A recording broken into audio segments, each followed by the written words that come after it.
Our immediate destination after leaving Scotland was the Faroe Islands, 200 miles away across the North Atlantic. Because of time constraints, we headed directly to Tórshavn, the capital of the country, which comprises 18 islands and is an autonomous county of Denmark. Local boats show their Viking heritage. The population of the Faroes is almost 50,000, of which around 19,000 live in the metropolitan area around Tórshavn. There is a small yacht harbour. Venture is tucked away to the left and cannot be seen in this view. Tórshavn is very cosmopolitan and most people speak excellent English.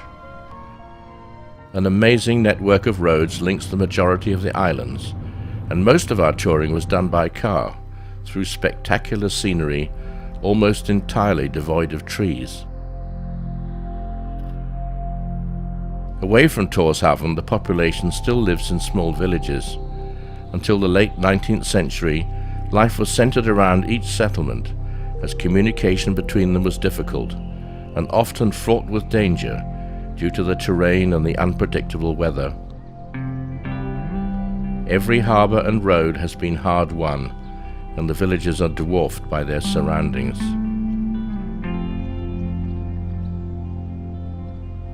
Like most people, I knew little about the Faroes until I actually visited the country. Historians believe that the first parliament dates from AD 800, making it the first in Europe and probably the first in the world. Interestingly, DNA tests reveal that 87% of men are of Scandinavian origin, while 84% of women originate from Scotland and Ireland. Maybe Viking raids had something to do with that.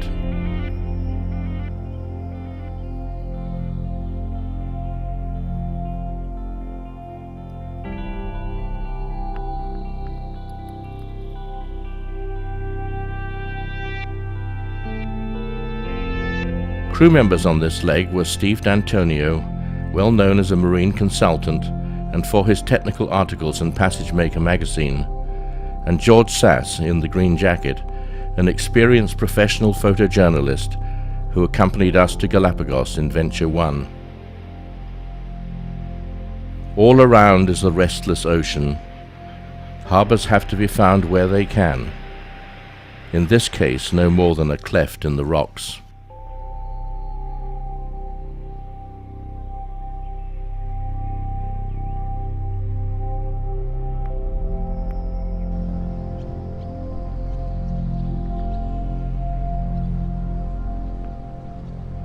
The name of the village that overlooks it is shown here. I'm not going to make any attempt to try to pronounce the name of the places we visited.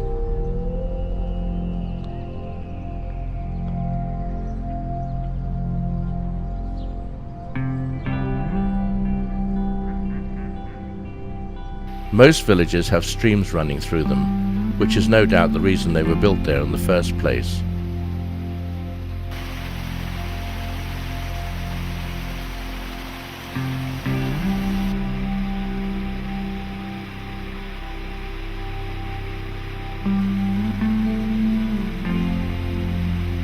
The national flower is the marsh marigold, and the national bird the oyster catcher, with its distinctive cry.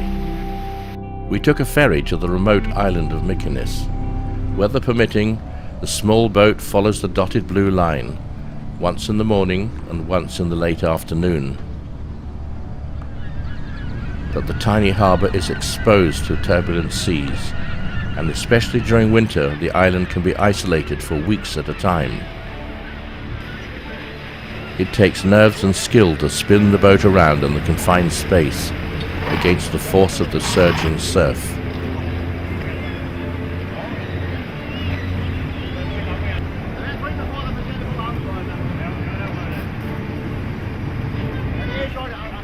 The boat is a lifeline for the residents and brings the necessities of life to the island.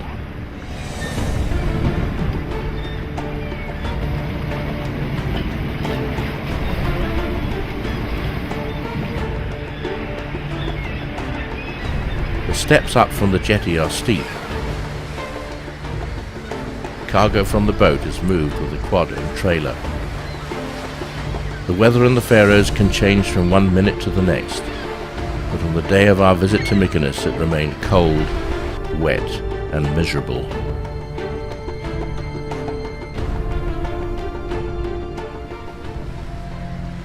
The island is surrounded by high cliffs, providing nesting sites for millions of puffins, which breed in burrows in the ground.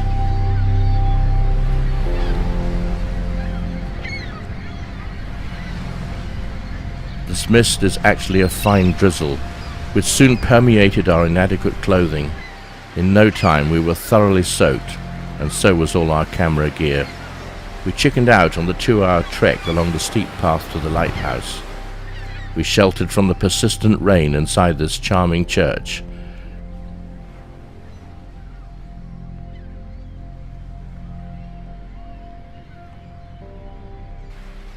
Local boats again showed their Viking heritage, and all were elaborately secured against the ferocious wind.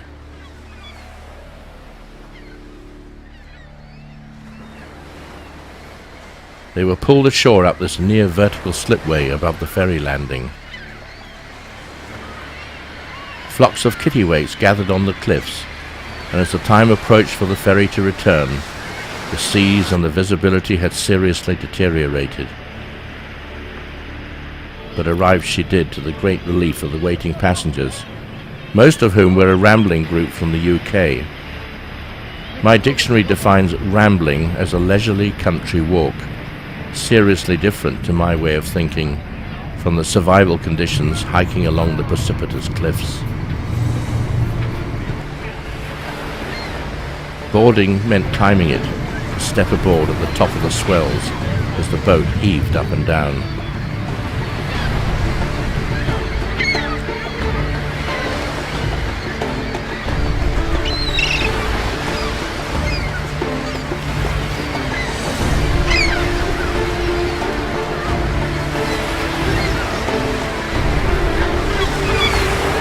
Those seated across the transom were in for a real drenching, as torrents of seawater swept over the cabin roof and cascaded over them.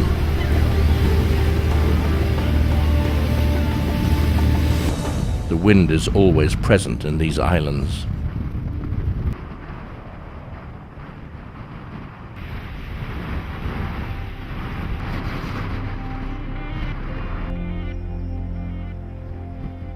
This is the extreme north, and the island of Fugloy, like Mykonos, is only reachable by boat when weather permits.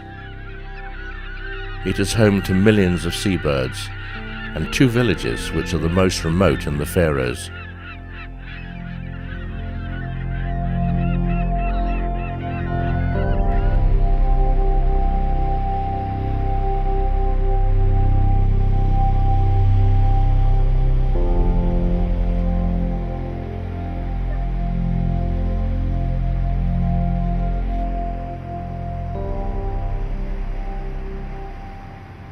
This map shows the north-northwest to south-southeast orientation of the islands.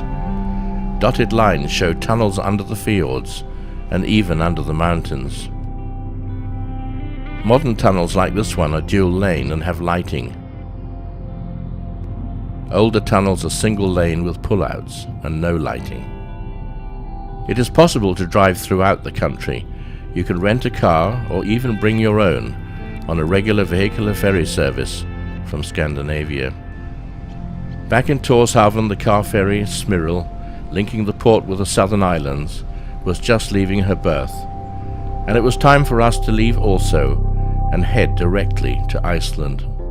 Our landfall would be Vestmannaeyjar, or the Westman Islands, south of Iceland, estimated distance about 350 nautical miles. It was blustery when we left the protection of the harbour. Good conditions for the traditional sightseeing sailboats.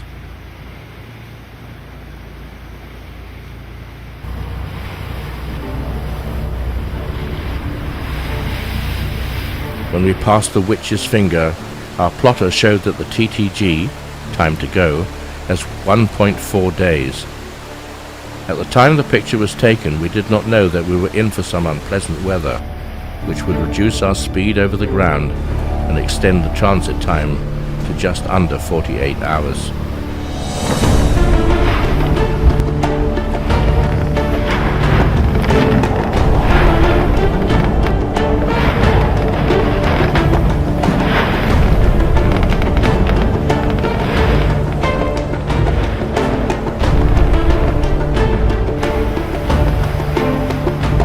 Now at 64 degrees north on Midsummer's Day, the early dawn revealed dramatic views of the dangerous south coast of Iceland. Hidden in the clouds was the volcano that had caused so much disruption.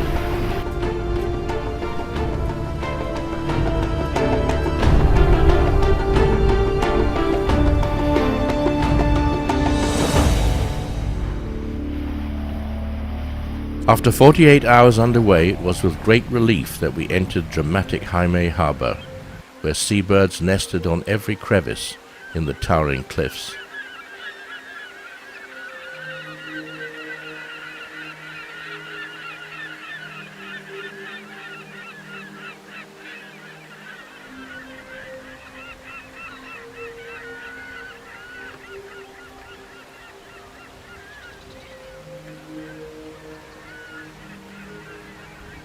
To add to the fun, we encountered the ferry in the narrow channel.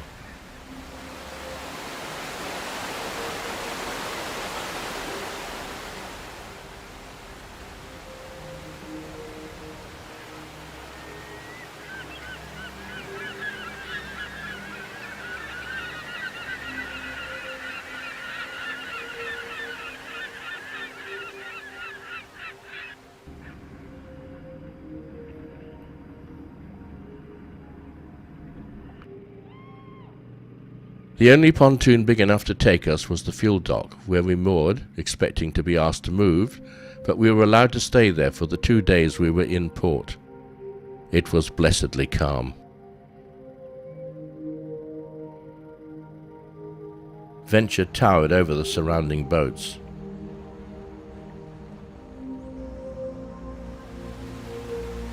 The island of Heimaey is a volcanic hotspot, as evidenced by the lava mountain beyond the churchyard.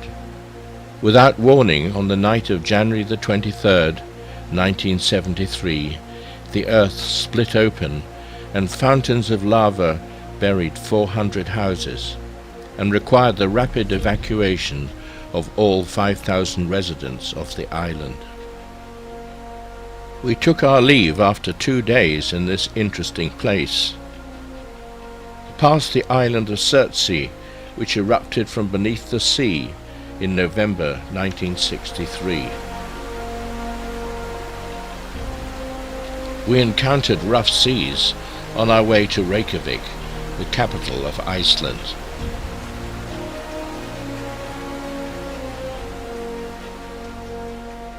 Many imagine much of Iceland to consist of volcanoes belching steam and ash, but in reality, the valleys are filled with lush and beautiful farms.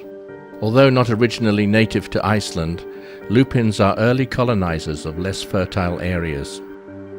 Icelandic horses are unique in that they have 5 gaits instead of the usual 4. In AD 982, a law was passed forbidding the import of horses into the country, so the breed has remained pure for over 1,000 years. The best way to see the country is to head off the beaten track. For good reason, most routes are designated for 4-wheel drive only, and there are stiff penalties for venturing on them with a conventional vehicle.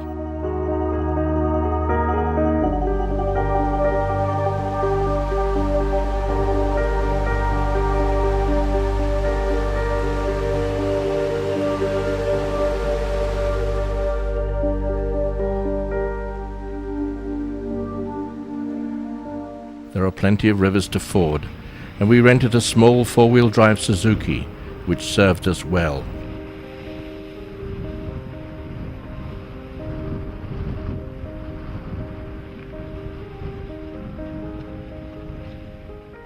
Wildflowers gain a tenuous foothold among volcanic rocks. The star-shaped leaves are young lupins.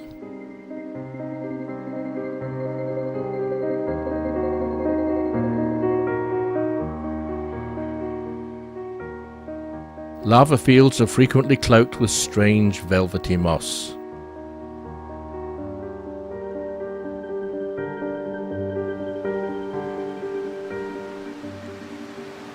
Fast-flowing streams carry silt from upstream before leaping over cliffs in a series of wonderful waterfalls.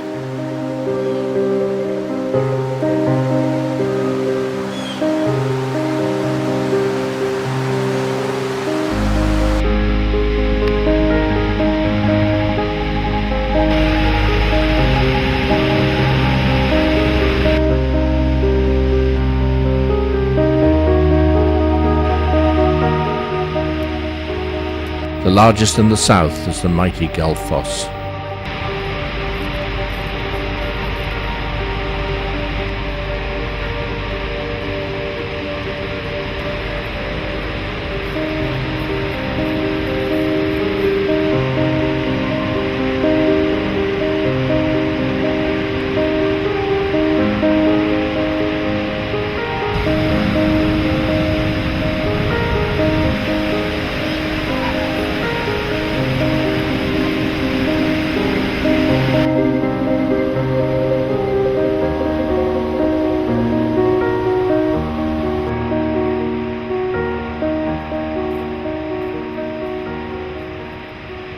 Near the town of Vik, meaning harbour, fields of wild lupins reach out towards bizarre rock formations.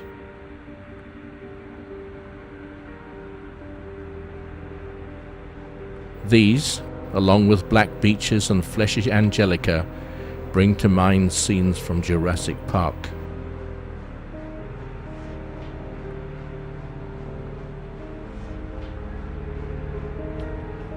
The church at Vik looked very different just 3 months earlier, when this area caught the edge of the fallout from the volcanic eruption.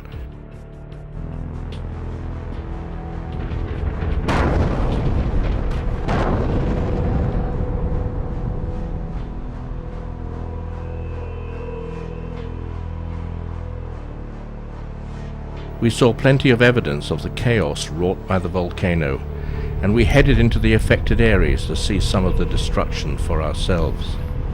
There were many streams and rivers to ford, and a modest breeze lifted the fine volcanic dust from the surface, reducing visibility to almost zero. This is fun. It's dust. Stop somewhere behind you. Somewhere wherever you feel comfortable staying.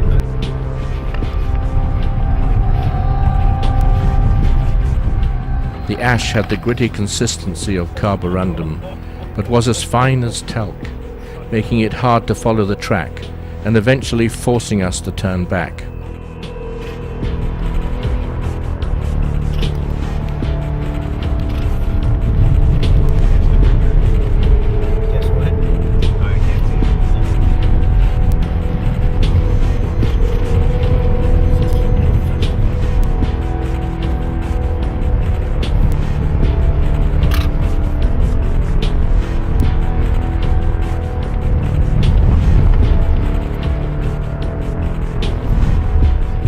Work was still in progress to repair the levees, which had been swept away by snowmelt from the volcanic fires.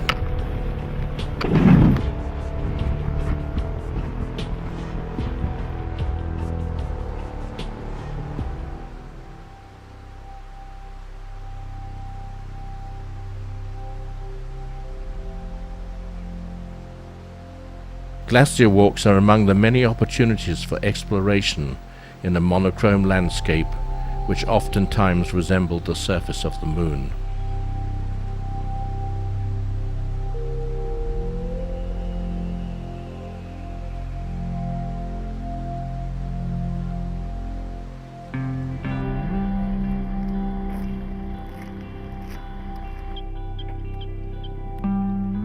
In Geysir, steam floats above the wildflowers and boiling water bubbles from the ground.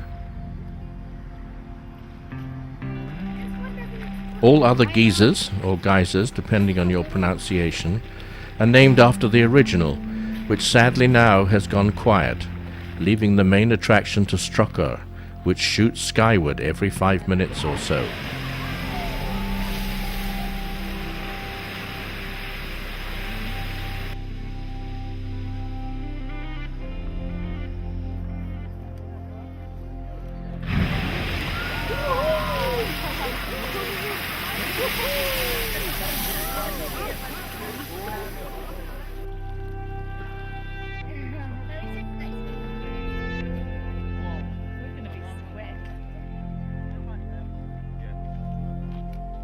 Other volcanic curiosities closer to Reykjavik include the famous Blue Lagoon, which even on an overcast rainy day still managed to appear blue.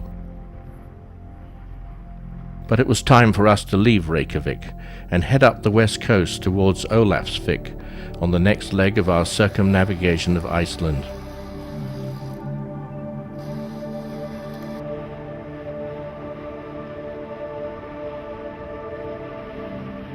It was a beautiful day when we took our leave. A small flotilla of locals went bobbing by as we passed through the harbour entrance.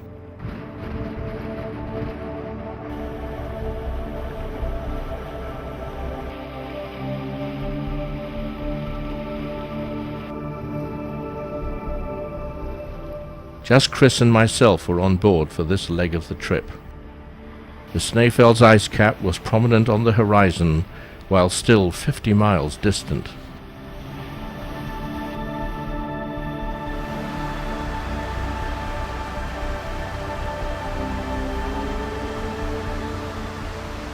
We turned into Ólafsvík harbour, which was very commercial, and tied up against a wall of tyres for which there was no charge.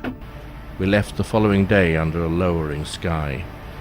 We were soon passing the Latrabrag cliffs, 14 kilometres long and 1,465 feet high. This was the most westerly point of our trip. In 1947, local farmers rescued all 12 crew members from a wrecked British trawler by lowering themselves on ropes and hauling them 680 feet up the cliffs. Headlands are a magnet for rough seas, and we found ourselves battling waves equaling those we had experienced on our approach to Iceland. But this time it was only for 3 hours, and we were more accustomed to the conditions.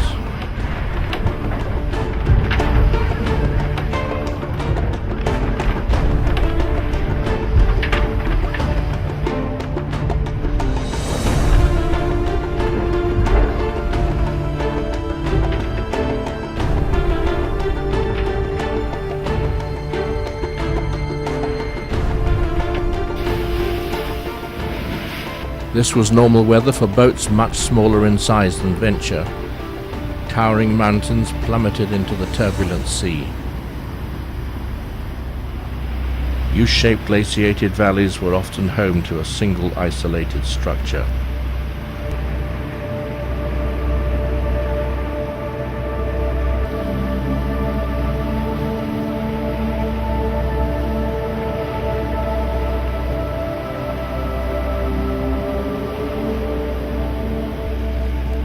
The way into Tálknafjörður is eased by range markers on the shore. The harbour is protected by a sandbank which almost closes off the fjord, making it very secure. Seaweed prevented the anchor from holding, and the only place we could find to tie up was alongside a fishing trawler, for which we obtained permission. Fulmars were busy gleaning what they could from the nearby waters. We were now further north in Fairbanks in Alaska.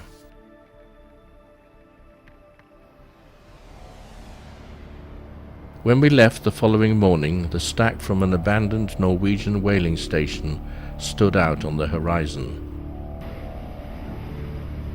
There are several of these discarded structures around the coast, and all that is left is a tall chimney and rusted boilers along the bleak shoreline.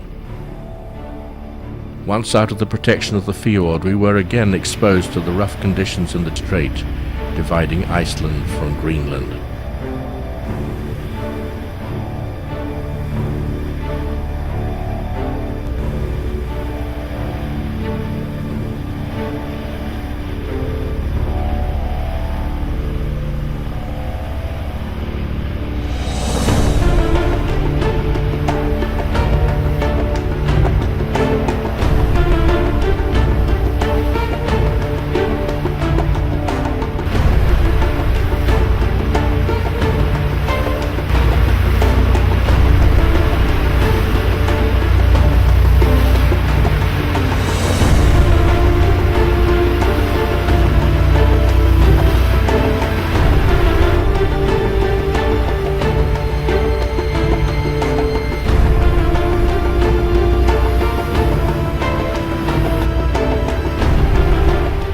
Conditions calmed as soon as we began our approach into Isafjorda.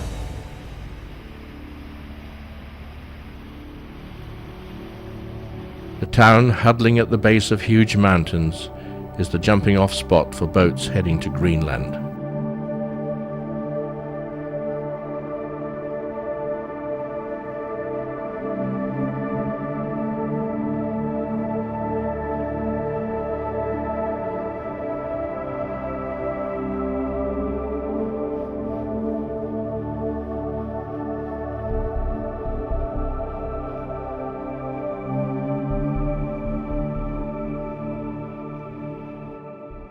We were allocated a place on the floating pontoon, which was a rare treat in this part of the world.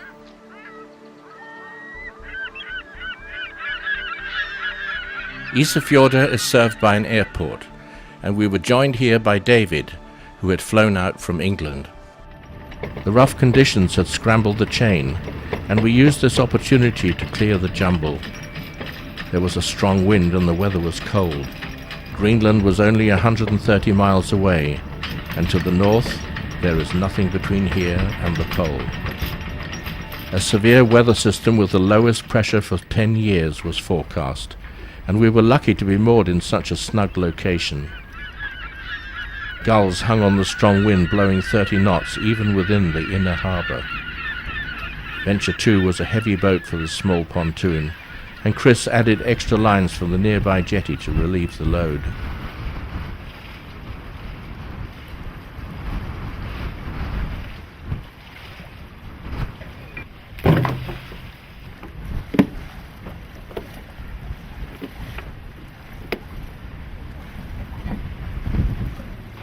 The wind was still strong when, after a delay of a couple of days, we got underway and passed the hanging valley that overlooks the town.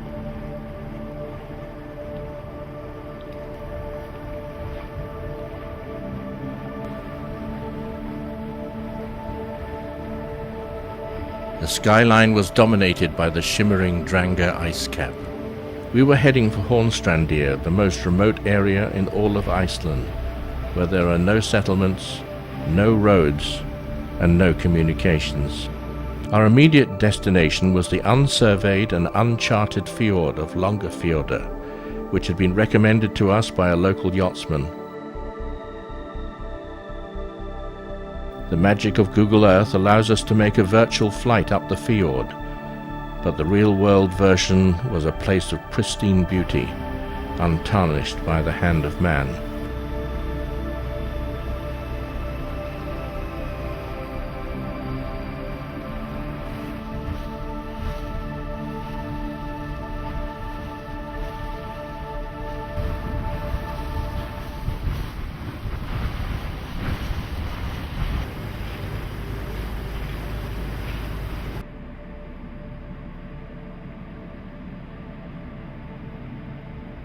A major waterfall at the head of the fjord filled the air with a soothing lullaby.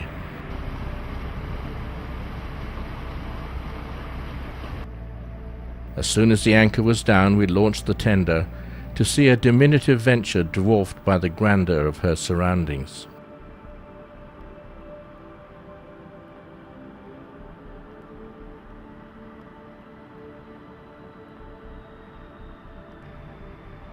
That evening we celebrated with an excellent dinner of roast pork served with wine.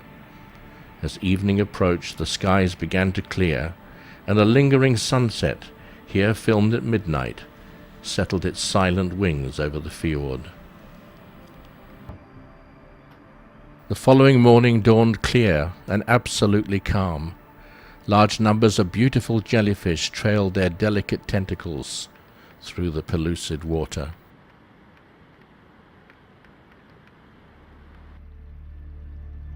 We retrieved the anchor using the built-in nozzle to wash the chain.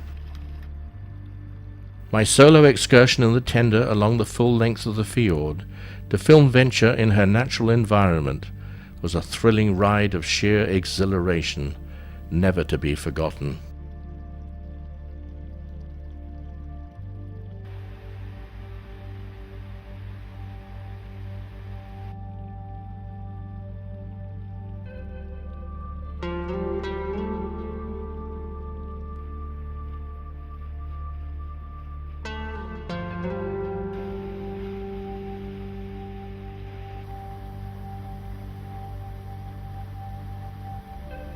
We ducked into another branch of the fjords where we encountered the only other cruising yacht we had met underway.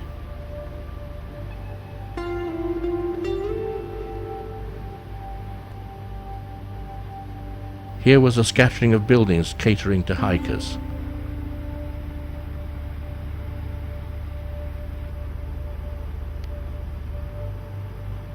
Along the shore, the remains of another abandoned whaling station.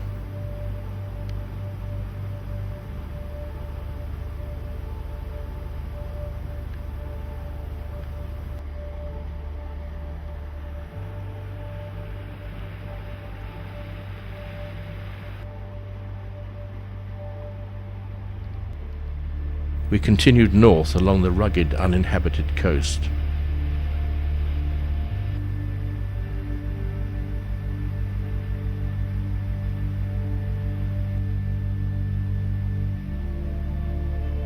This small structure is one of a series of refuge huts, marked here in red on this map.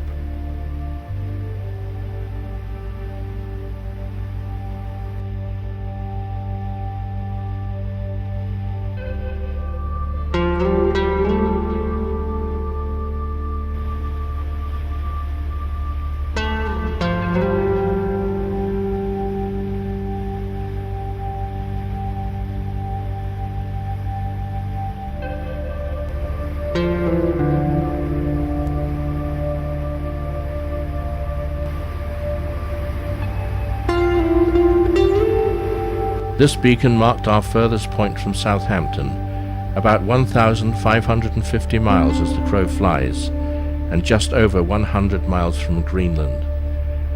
It would have been perfect weather to make the 12-hour crossing, but alas, we had to press on.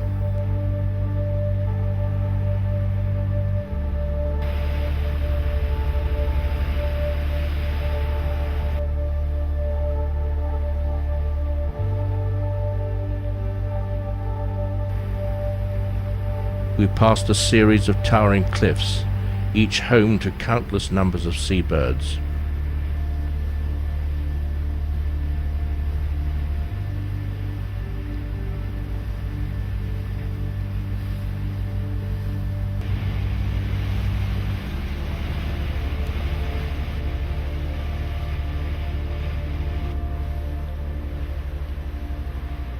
The shoreline in Hornvik Bay was littered with driftwood, which had, amazingly, originated in Siberia and reached these shores by way of the polar ice. This headland is the northern Cape Horn, and these cliffs, also home to millions of birds, drop vertically 1,760 feet sheer into the Greenland Sea.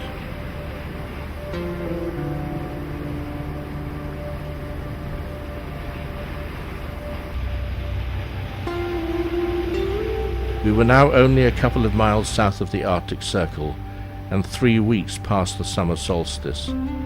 In a glow that never faded from the sky, a delicate sunset morphed into a matching sunrise, with the orb of the sun skimming the horizon. As the sun rose higher above the burnished surface of the sea, its golden rays painted the peaks of the nearby mountains. We headed south, 40 miles down the long fjord leading to Akureyri. This attractive city, lying in the shadow of the mountains, is the capital of the north, and Venture was allocated a convenient berth, right in the city centre.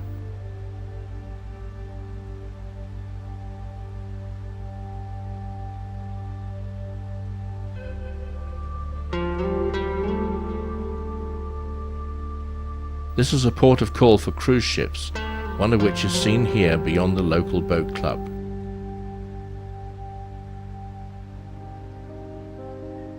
Akureyri is surrounded by lush farmland with many horses.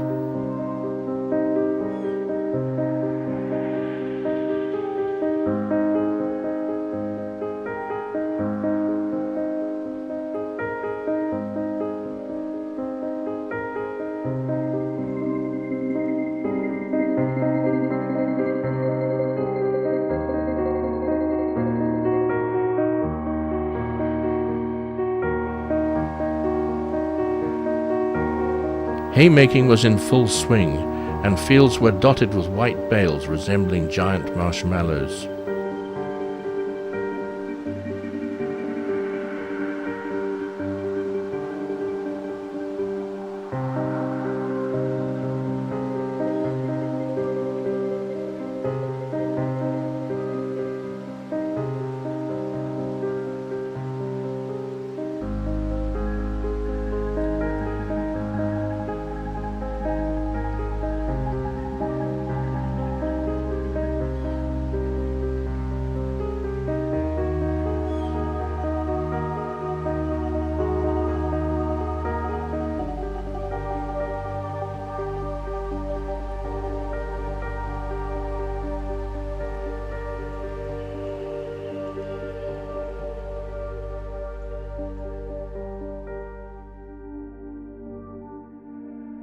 In boggy areas, the fluffy heads of cotton grass nod and flutter in the breeze.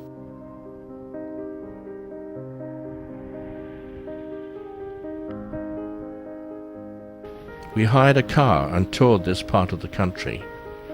We visited the fishing harbour of Ólafsfjörður.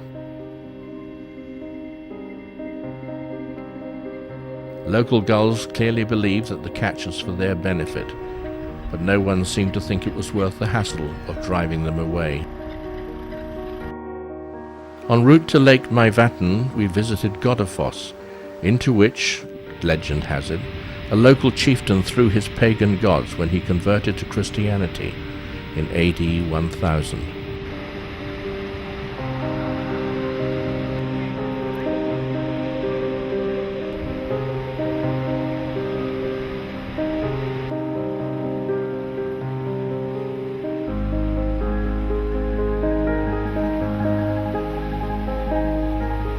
Just north of the lake is a vast volcanic area where steam hisses out of the ground and mud pots bubble and spurt.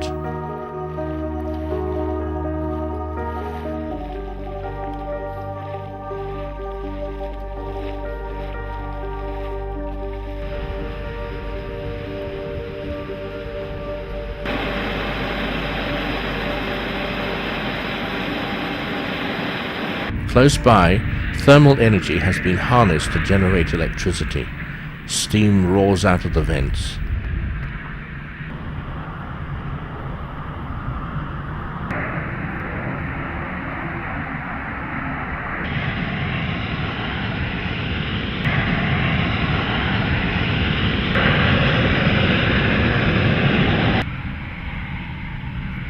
This monster could be heard 3 miles away.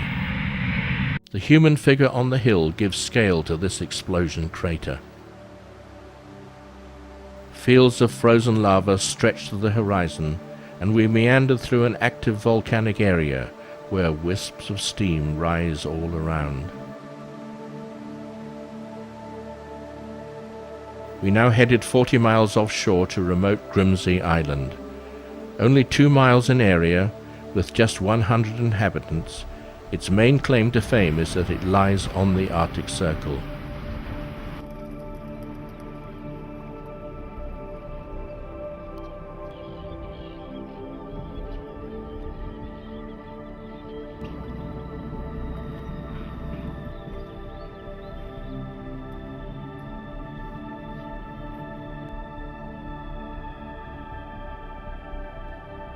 We arrived over a weekend so that we could tie up at the ferry terminal.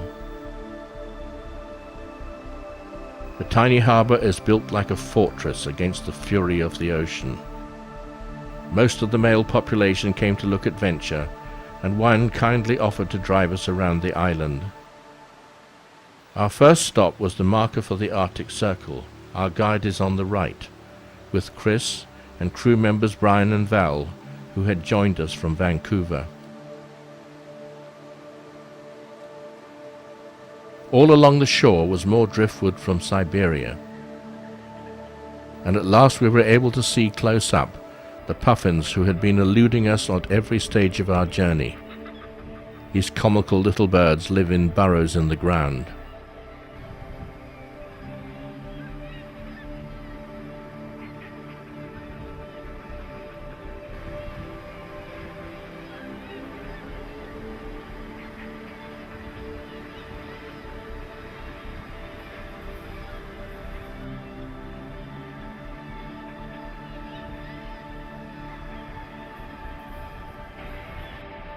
Our guide then led us by the hand part way down the cliffs to what he called a secret place.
The following day we circumnavigated the island so we could observe these same cliffs from the sea.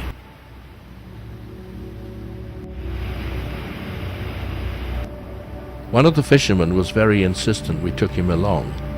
We crossed the Arctic Circle, which is generally considered 66 degrees 33 minutes.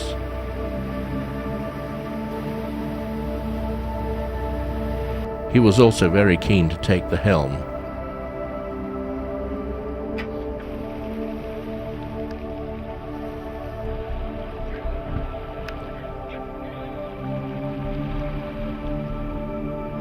After dropping him back at the harbour, we continued on our way. This church on Grimsey was built using driftwood.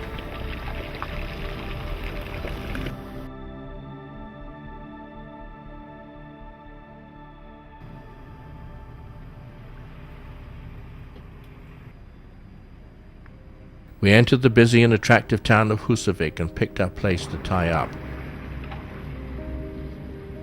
As usual, someone appeared out of the blue to take our lines. Husavik is a centre for whale watching, and many traditional boats filled the harbour. But sadly, we did not see any whales. We had been told in Grimsey that the warming ocean temperatures had caused them to move further north.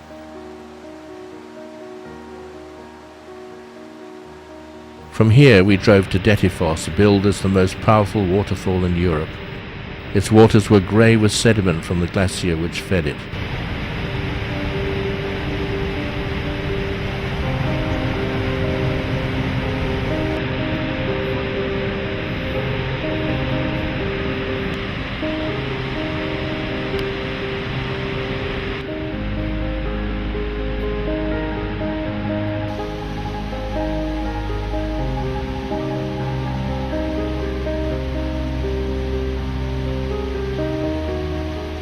Slightly downstream were a pair of smaller falls which anywhere else would have been major attractions in their own right.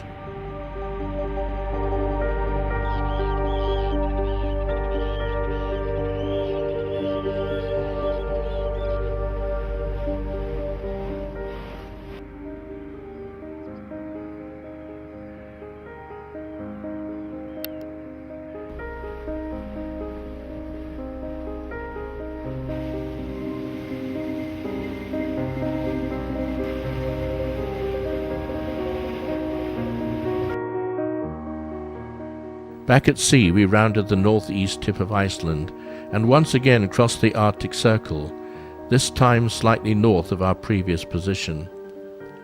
We celebrated the occasion by adding champagne to our orange juice. Thank you. Just some champagne. From now on we would be heading south all the way back to Southampton. We visited Volknafjordur, where we passed a large fishing trawler on our way into the harbour. The chief engineer and 2 others came to call on us after we tied up and invited us to visit their ship, which we were delighted to do.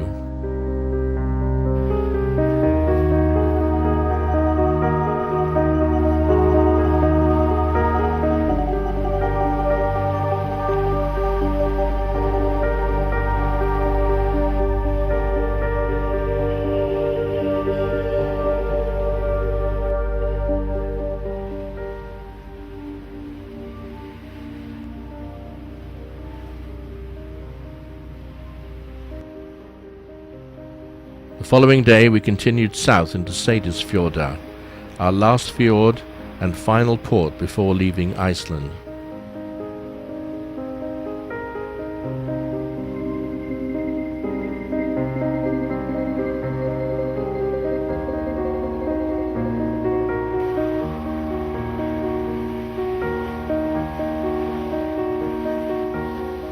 Seyðisfjörður is the destination for the weekly car ferry between Iceland and Scandinavia. So if you bring your own vehicle to Iceland, this is the port at which you will arrive.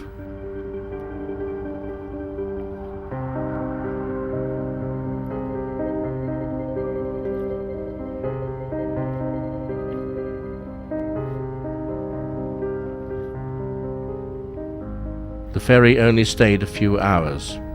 This is a ship which has to cope with some tough sea conditions.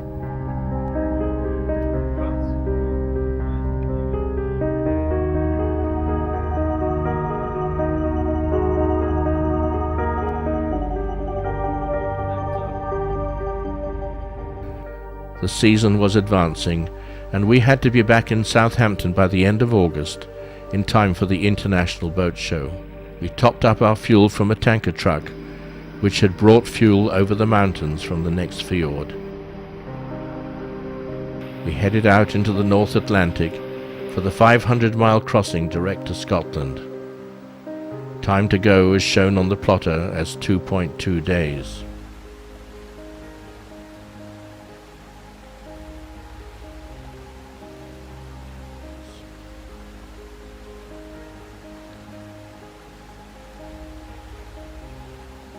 Homeward bound after circumnavigating Iceland, we passed the Mull of Kintyre and Sand Island Lighthouse, en route to Troon on the Scottish mainland. A fierce wind favoured the kite surfers, but presented us with steep head seas.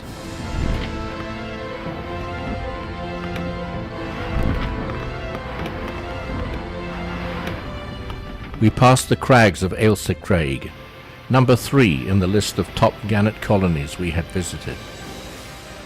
With time running short, we headed down the Irish Sea directly to Milford Haven in southwest Wales.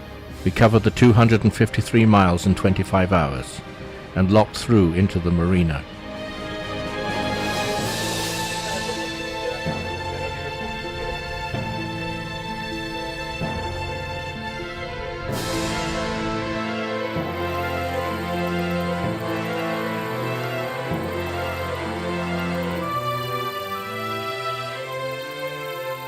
Like many ports we visited, the town had a memorial to fishermen lost in the rough seas that regularly battered the coast. From here we made direct passage to Land's End at the southwest tip of England, where the waters of the Celtic Sea meet those of the infamous English Channel. Perched on an offshore rock, Longship's lighthouse stands 114 feet above the waves, but not, as this photo shows, above their reach.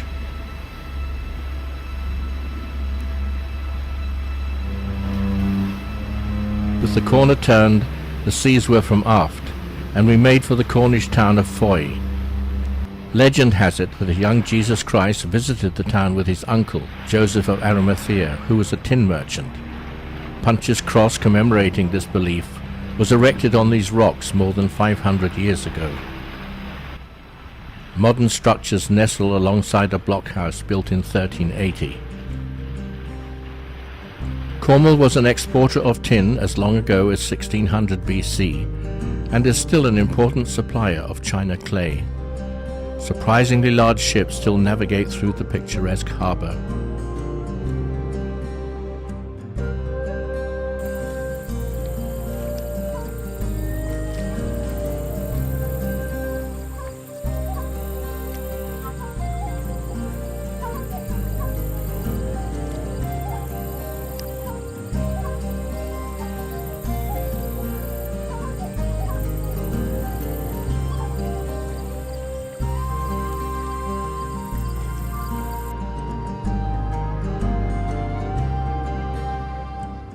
A small ferry crosses the narrow channel, and at high tide we took the tender 7 miles up the Foy River.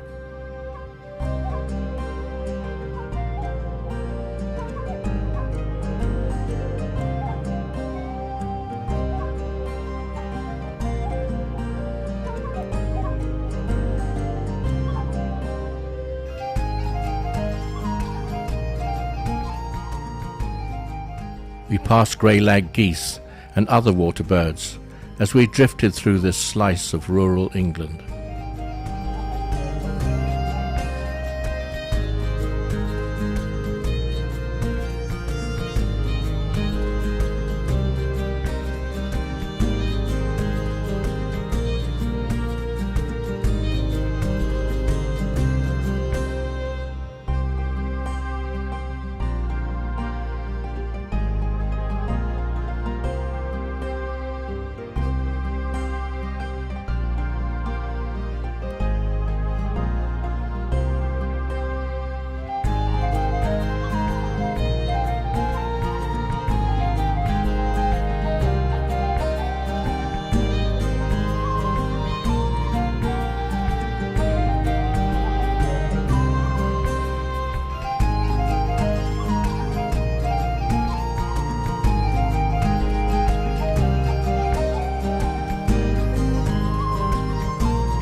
Our last port of call was Dartmouth, which we had twice visited in the past. Our arrival coincided with our annual regatta. The harbour was abuzz with frenetic activity, and the shore fringed with crowds of people. Dartmouth is the home of the Royal Naval College, and the Navy had a presence both ancient and modern.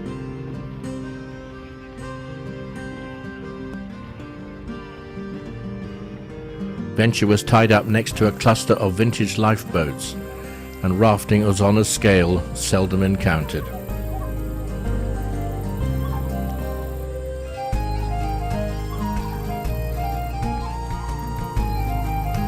The regatta culminated with a spectacular firework display, at which we had a front row seat. We felt it might almost have been organized for our benefit, to mark the successful conclusion of an epic trip.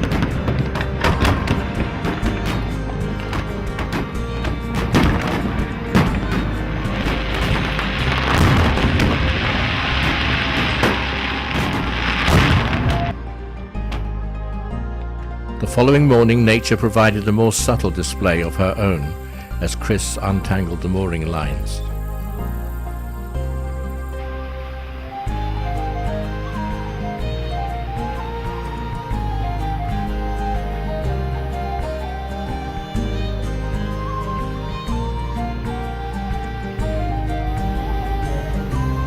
Navigation markers warned of dangers along the treacherous coast, littered with shipwrecks dating back as far as the Bronze Age.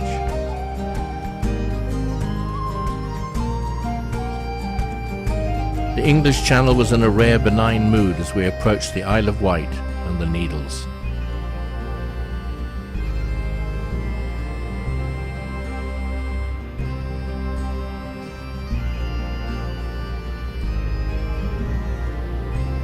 Soon we were turning into the Itchen River.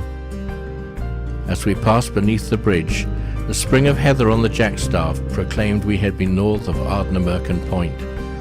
Indeed, just 6 weeks earlier we had been above the Arctic Circle.